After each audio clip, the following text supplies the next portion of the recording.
Welcome. I hope you all are doing well. Today, we bring you a fascinating and mind-blowing story.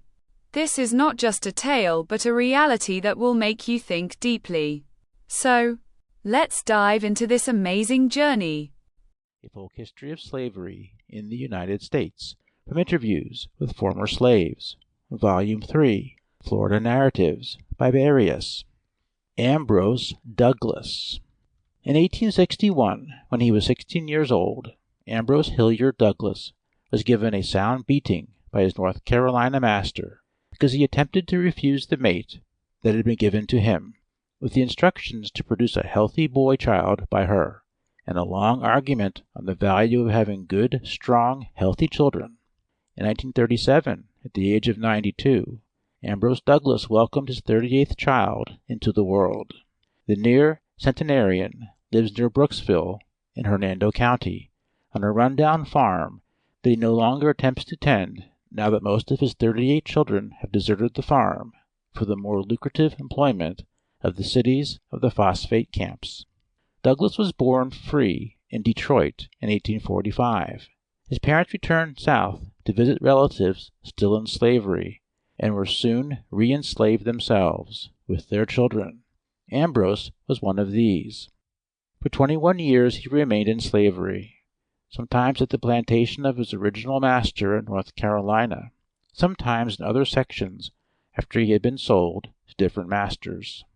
"Yes, sir, I've been sold a lot of times," the old man states. "Our master didn't believe in keeping a house, a horse, or a darky after he had a chance to make some money on 'em. Mostly, though, I was sold when I cut up. I was a young man," he continues, "and didn't see why I should be anybody's slave. I'd run away every chance I got. Sometimes they near killed me, but mostly they just sold me. I guess I was pretty husky, at that. They never did get their money's worth out of me, though. I worked as long as they stood over me. Then I ran around with the gals or sneaked off into the woods. Sometimes they used to put dogs on me to get me back.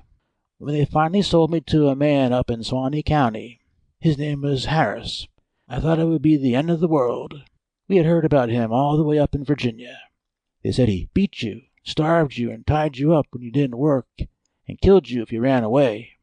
But I never had a better master. He never beat me, and always fed all of us. Of course, we didn't get too much to eat. Cornmeal, a little piece of fat meat now and then, cabbages, greens, potatoes, and plenty of molasses. When I worked up at the house, I ate just what the master ate. Sometimes he would give it to me himself. When he didn't, I ate it anyway. He was so good, and I was so scared of him, till I didn't ever run away from his place," Ambrose reminisces. "I had somebody there that I liked anyway. When he finally went to the war, he sold me back to a man in North Carolina, in Harnett County. But the war was near over then. I soon was as free as I am now. I guess we must have celebrated emancipation about 12 times in Harnett County. Every time a bunch of Northern soldiers would come through, they would tell us we was free, and we'd begin celebrating. Before we could get through, somebody else would tell us to go back to work, and we would go. Some of us wanted to gin up with the army, but didn't know who was going to win, and didn't take no chances. I was 21 when freedom finally came, and that time I didn't take no chances on taking it back again. I lit out for Florida and wound up in Madison County. I had a nice time there, got married, got plenty of work, and made me a little money. I fixed houses, built them, worked around the yards, and did everything. My first child was already born. I didn't know there was going to be 37 more, though I guess I would have stopped right there. I stayed in Madison County until they started to work in concrete rock down there. I heard about it, and thought that would be a good way for me to feed all of them 24 children I had, so I came down this side. That was about 20 years ago. I got married again after I got here, right soon after.